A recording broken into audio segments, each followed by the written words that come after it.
Hello, everyone. Welcome to English Digest. I'm Tom. Hi, I'm Stephanie. Thank you for tuning in. Thank you for playing the MP3 file or however you're listening to our program. We're happy to be with you today. And today we're going to continue talking about life inside the factory, the workers' stories, at least that's the title of today's lesson. And it's all about the real cost of fashion, unfair labor practices, which we started talking about last time in the form of an interview. Remember, we had a reporter, Peter, reporting from the steps of the Supreme Court, and he was interviewing a lawyer by the name of Amal, and she was filing a class action lawsuit on behalf of textile workers at a company in Bangladesh. She sure was, and she felt like by the end of the interview that they had a pretty good chance of winning the case, which we hope is true, because if they win, the company's going to have to change their workers' laws. They're going to have to start treating the workers better, protecting them, maybe letting them go to the bathroom every 4 hours or so. Kind of crazy that they can't get up and go to the bathroom. Actually, Amazon has been in trouble the past year for treating their workers poorly. They have production quotas as well. And some of the workers were saying they didn't have time to go to the bathroom. Oh, no. So, yeah, it happens even in America in one of the most successful companies we've ever had, Amazon. So we've got to protect the workers. We're going to go ahead and share some of these stories. Tom's going to read through this particular article, and then we'll be back to talk about some of these words.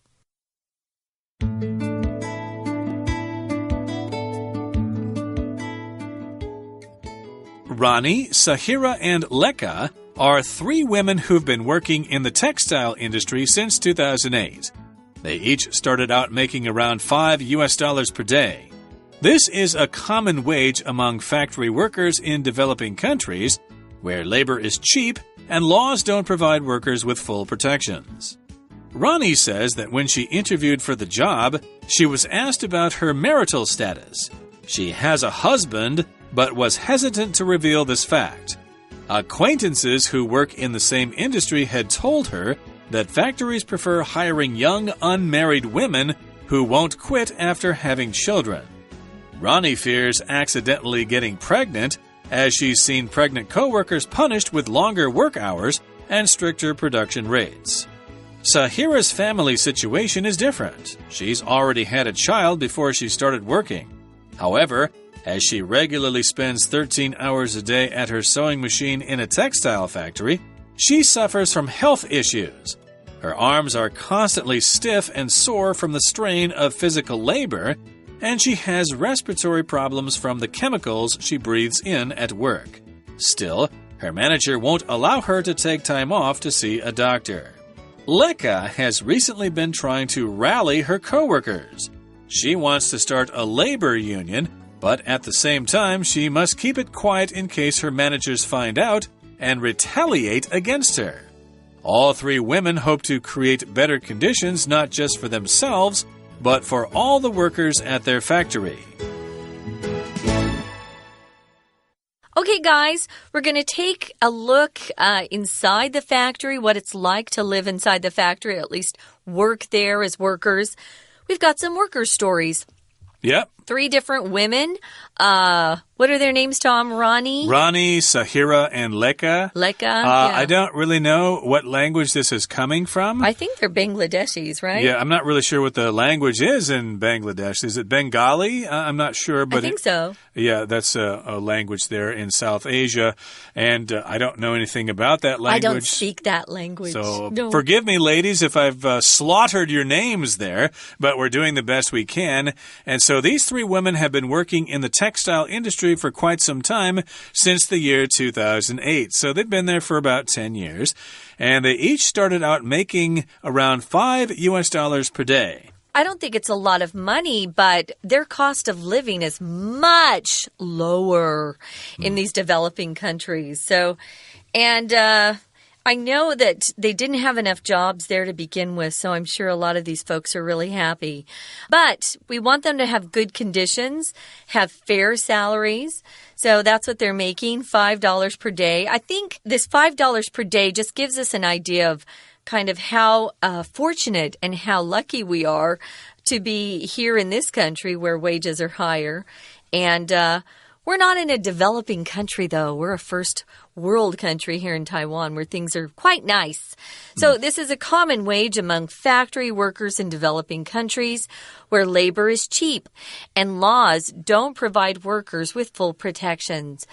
I know in the States, especially around the Industrial Revolution when machines were starting to be produced and people were starting to work in the factories, they came up with something called unions, which helped protect workers who really had no rights back then, and children were working in factories as well.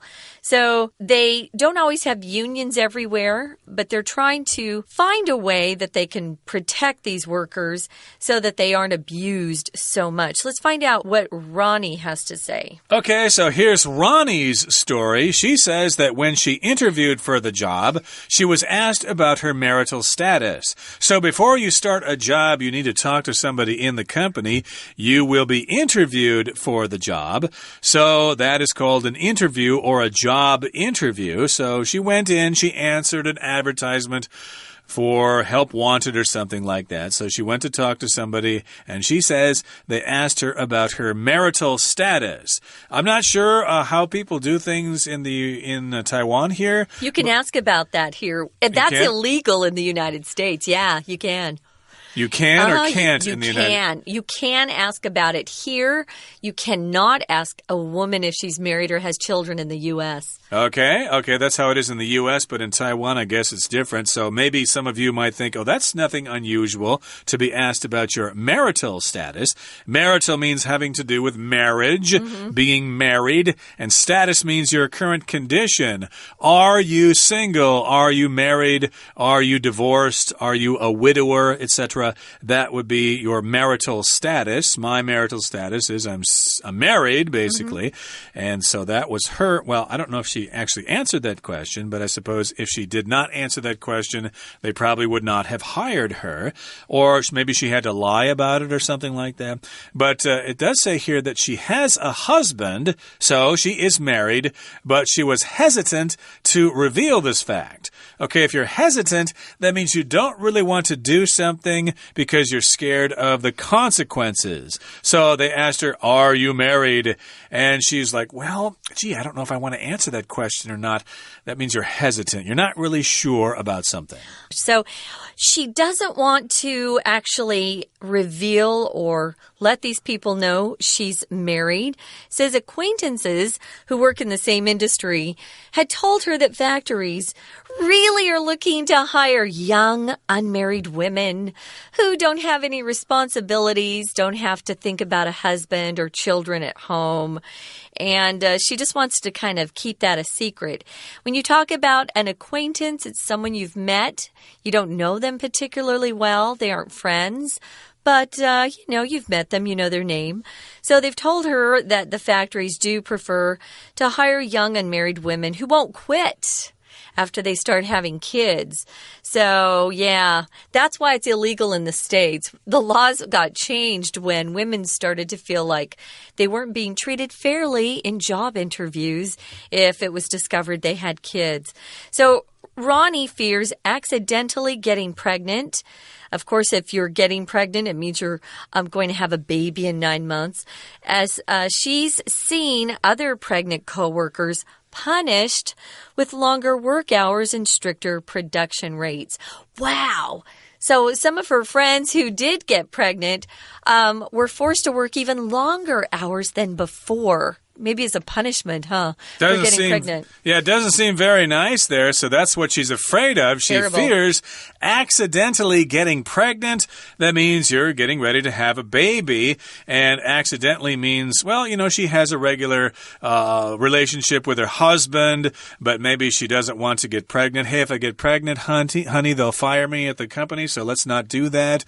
But who knows? These are things that are kind of hard to control. Yeah. So she might accidentally get get pregnant, and if she does, she might end up like some of her co-workers or the people she works with, and they will be punished by working longer hours, maybe working on weekends, losing their vacation time and stuff like that, and they'll have even higher quotas or stricter production rates. You're supposed to produce maybe 200 t-shirts a day. Now we're going to require you to produce 300 t-shirts a day. Wow, that's really hard.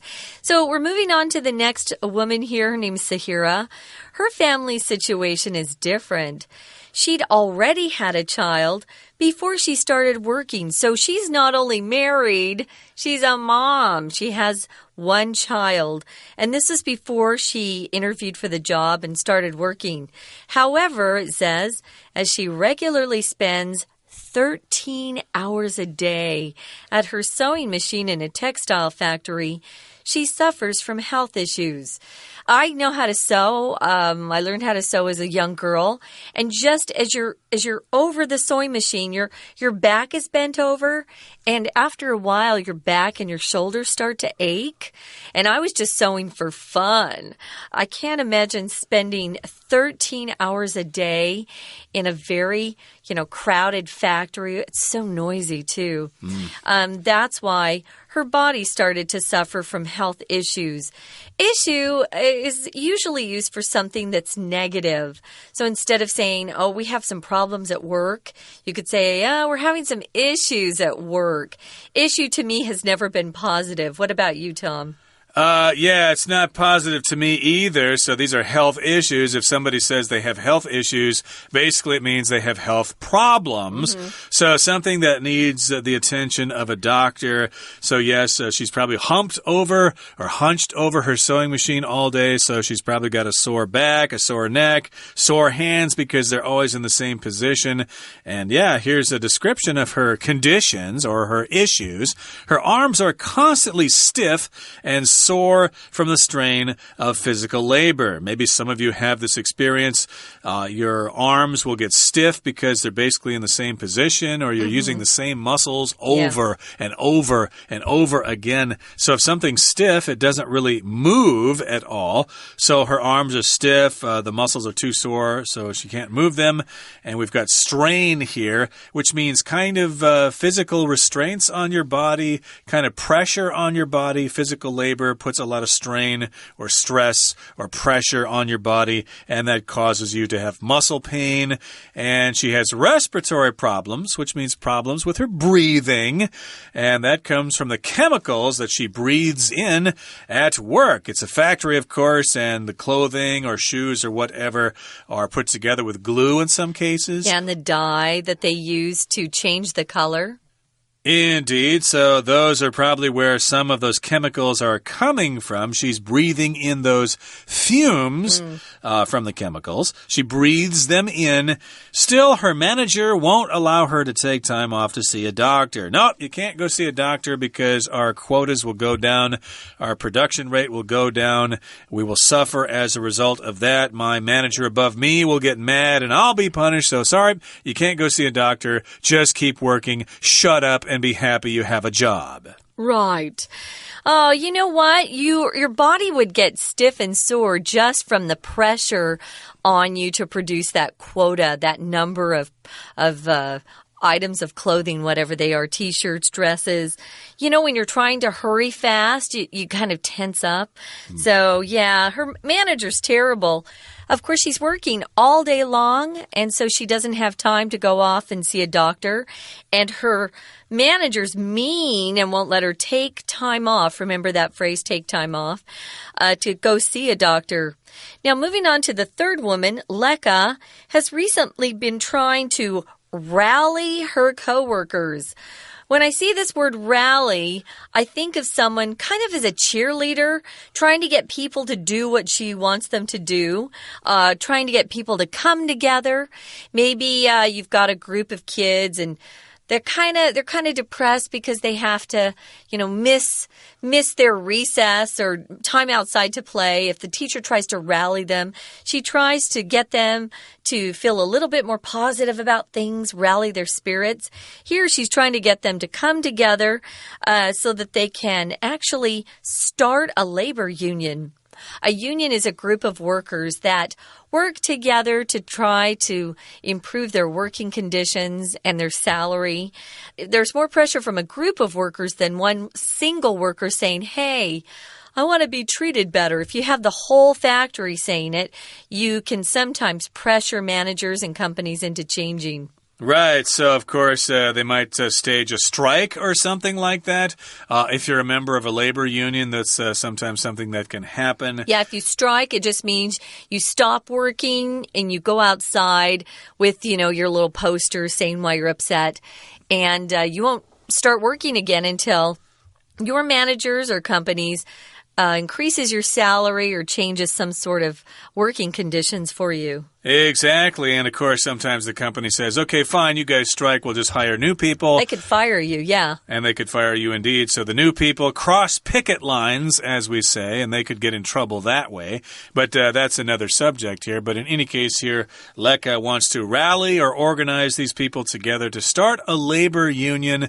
But at the same time, she must keep it quiet in case her managers find out and retaliate against her. So they might find out, hey, we've heard that you're trying to rally your coworkers. Yeah, she's a troublemaker. You're trying to start a labor union, so you're causing trouble there, so we're going to make trouble for you. Retaliate means to basically strike back at somebody. Of course, after the Japanese attacked Pearl Harbor in 1940? Or 1941. Well, the Americans, of course, wanted to retaliate. They wanted to attack again against Japan.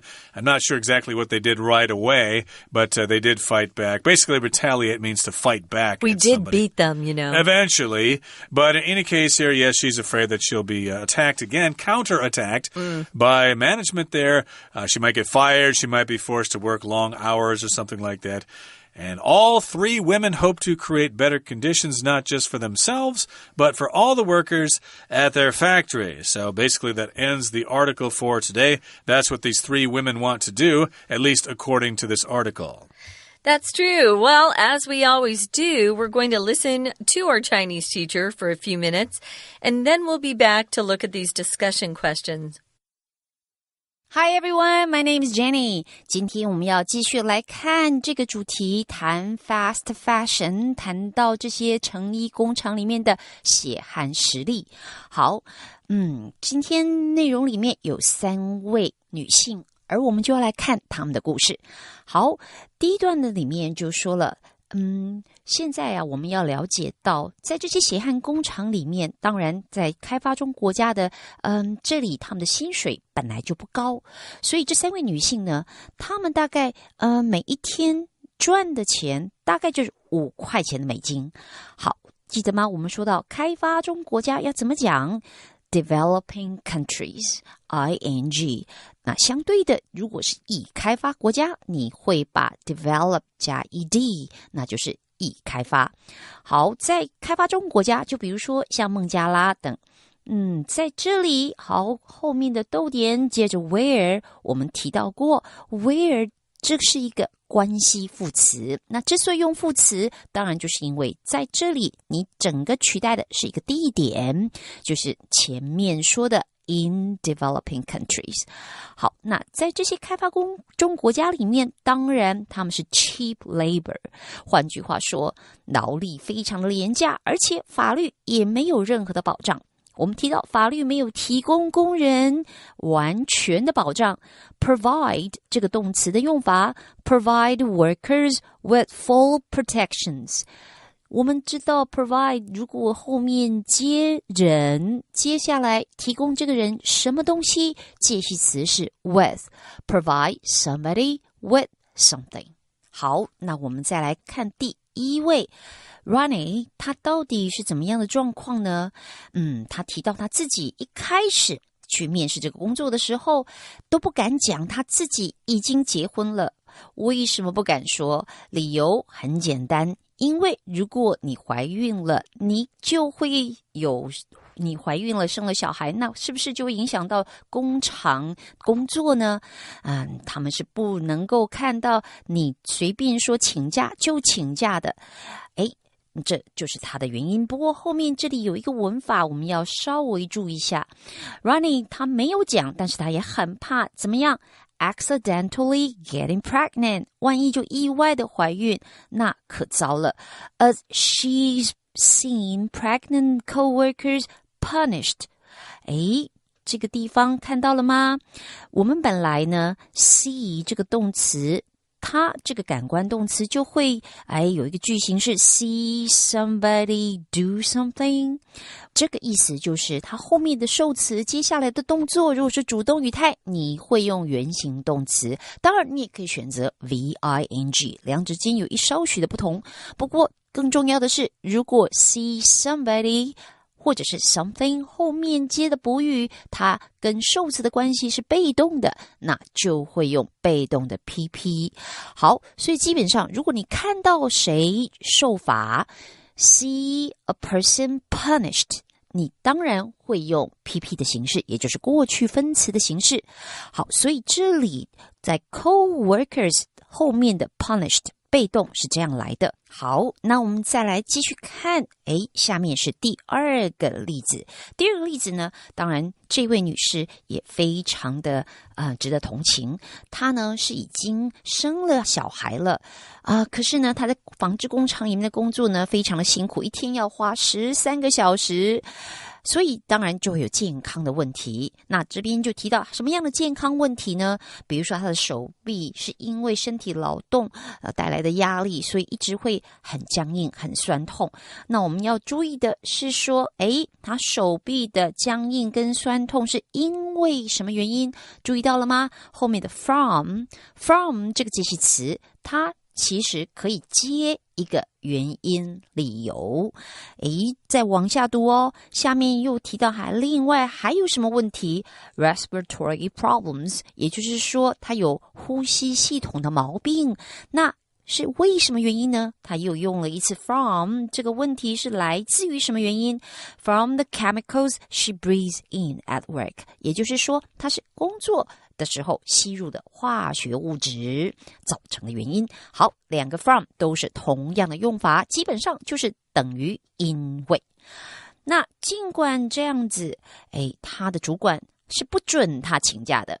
好，请假当你说 take time off，就是中间请假出去take the day off， 当然就是今天请假。我们再来往下看最后一个例子。最后这位女性呢，她是想要做什么？她想要成立一个工会。当然她必须要保密，如果主管知道这件事的话，那她就会惨了，她应该会受到报复。好，我们来看到，所以她说要保密，Keep it quiet。 我们刚刚才提到 VOC， 尤其是 keep 这个动词，受词后面加补语，这里其实是同样的句型。还有一个片语就是 in case her managers find out。 当然 in case 就是以免以防，在这个句型里头你要注意的就是 in case 后面加子句的时候通常语义中间会有一个所谓的 should， 以防它怎样了，但 should 也常常省略掉。 in case her managers should find out， 万一发现那就糟了。好，今天的讲解就到这边，我们下一次见。We're going to take a quick break. Stay tuned. We'll be right back.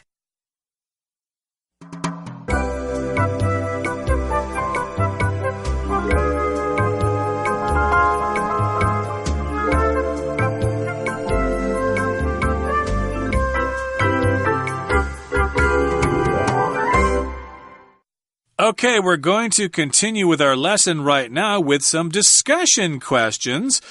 These are questions that we're going to ask each other, and we're going to try to answer these questions. And if you listen to us asking these questions and answering these questions, then maybe you will be inspired to have similar discussions amongst yourselves. So, related to the topic here are the questions. Why do you think some countries treat their workers so unfairly? Let's just deal with that question first. Well, I think the first reason is they can. I think when people have power, they don't want to give it away very easily. Every once in a while, you'll have really good people just, they'll come out and they'll try to change things for people who are powerless. But most of the time, people with power try to keep that power. And unfortunately, those with power often have control over the ones who are powerless. So I think some countries need to have better leaders, better rulers, better representatives who care about people with zero power. Until you have that, things don't change. And I also think it has to do with competition.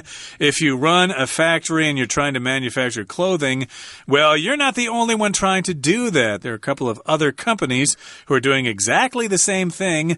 And the clothing manufacturer, the clothing brand are always looking for a good deal. And if you charge too much because you're paying your workers a fair wage or you're letting them have, a couple of hours off every day, then the other factory is probably going to be able to produce your clothing at a lower price. So you might switch to them. That's why China lost a lot of their factories. They went to Vietnam next, right? They've also gone to India, Bangladesh. There are other countries that are willing to pay less so that they get those factories. Yeah, it's competition. You still have to be competitive while treating people fairly. That's tricky. So what kinds of things should governments around the world do to improve the rights of workers? Okay, fair question. So, yeah, if governments are concerned about this, of course, they can set up some laws that the companies have to follow. And another important thing that the governments need to do is enforce those laws. They need to actually send people into the factories and watch them and make sure they're following those regulations.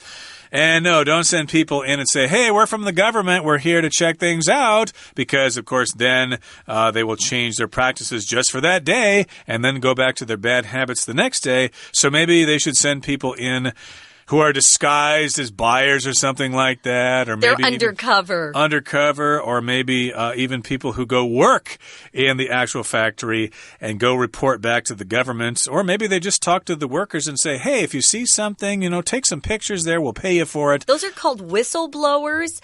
If you see something that's not fair, you in secret go to the government and tell them what's going on. And hopefully that helps change things. I think reporters used to have that job. They would go into situations undercover, see what's happening, and then print the truth. Yeah, we need more of that going on. Indeed. And, of course, we as consumers need to be aware of those things, too. Buy products from companies who adhere to good labor laws. Okay, that brings us to the end of our explanation for today. And speaking of clothing, I think I need to go home after our program and do some laundry. All my dirty clothes have piled up.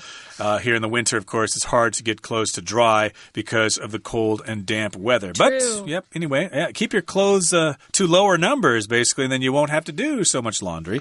But that's another question. We'll talk about that some other day. From all of us here at English Digest, I'm Tom. I'm Stephanie. Goodbye. Bye.